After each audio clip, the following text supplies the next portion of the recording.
Here's 5 things that I would never waste money on in a sauna.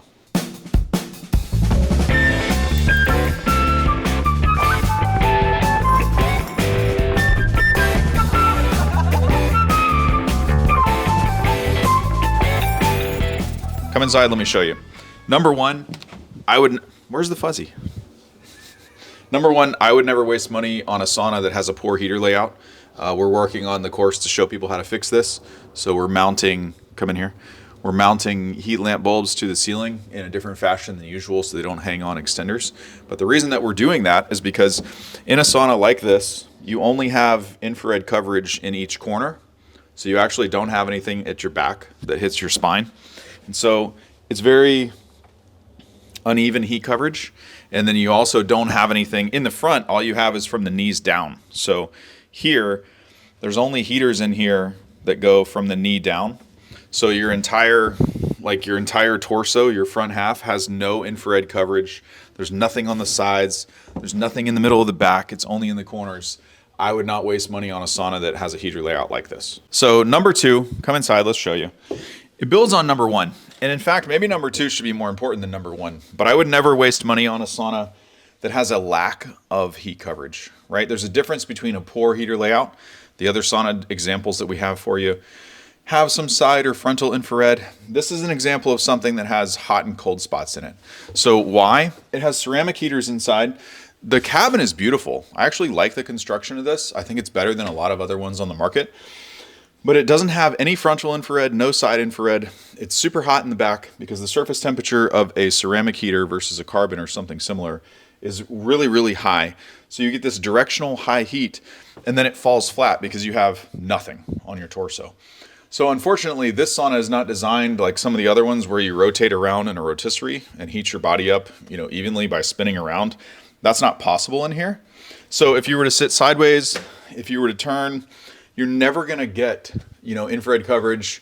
You're never going to get heat accumulation on the areas of your body where you really need it. Number 3, I wouldn't waste money on a particular wood type because it's more or less hypoallergenic than another wood type. Here is a poplar sauna. Here's a cedar sauna. You have companies that say both of those are more hypoallergenic. They don't, grow mold, or they're non-conducive to having like bacteria and all this stuff. I find that to be a fallacy. If you like the smell of cedar, get cedar. We do have some MCAS patients that do react to some of the lumbers. So if that's you, I'd check out like a hemlock or something that's really mild. Some of the basswoods are too strong. I also find that all these companies have things to say about the wood type in relation to as if you're bringing a bucket of water into the sauna. These are dry saunas. There's no moisture accumulation in them. These are both infrared. So there's definitely no moisture in them other than what you sweat. And so the idea that it's less conducive to growing mold and all this stuff is a complete fallacy. And I also find that some of the lumbers are the softest, easiest to damage. If you see this sauna in the light, this thing is chewed up beyond belief.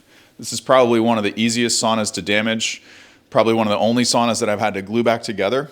And you could have just as soft of a panel or no better build quality in another lumber type, rendering your wood choice based on that criteria null and void. So I wouldn't waste money on it. Number 4, super, super common. I'm going to show you. Almost every sauna company touts benefits of having chromotherapy, or sometimes they call it red light therapy. This is an absolute terrible, one of the worst examples that I could point out to you. This does almost nothing. It's just mood lighting. It's very dim, it's very weak, it's very poor quality. There's almost no advantage to having this or not having it. It just makes the cabin a certain color that's more pleasurable or palatable for you. Now, if you're a person that enjoys a colored environment, it helps you relax, more power to you. But I would never waste money. Like some companies use this as an upsell. They don't offer, chromotherapy in certain models, or they offer a chromotherapy upgrade kit, or you can have like a bigger squared LED light or something like that. You are never going to get enough light therapy out of one of these things, especially on your torso, to get photobiomodulation or anything like that. So I personally would never waste money on chromotherapy. If it's built in and it happens to come with it, or you like it, no problem. But I wouldn't waste money on upgrading it, spending more to get it, or thinking that it has like some type of health benefit over some other, sauna. Brought you inside so you can see higher end, more expensive saunas. I would never waste money on something that's outside of your budget. You see me in a lot of nice saunas. you always have to work within your means, but getting something affordable versus doing nothing for the next 10 years is going to benefit you the most. So there's so many options for so many different walks of life, so many different budgets. There's no reason to overpay for a premium sauna if it's not for you. It may seem like I only endorse or only like, high-end saunas, but that's because I've been in them for 4 or 5 years. So if you put me in a cheap sauna, I really don't like it as much. If I don't like it as much, I won't use it as much. If I don't use it as much, I don't get the health benefits as much.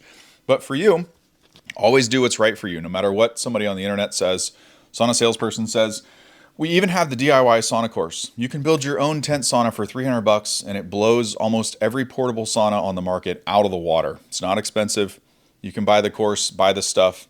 Under $300-400, you're good to go. If you subscribe to the YouTube channel, or if you're in the Certified Sauna Community, our group on Facebook, there's almost 40,000 people in there now. They also have things that they wouldn't waste money on. There's a lot more than 5, but here's just a quick 5 to help you out.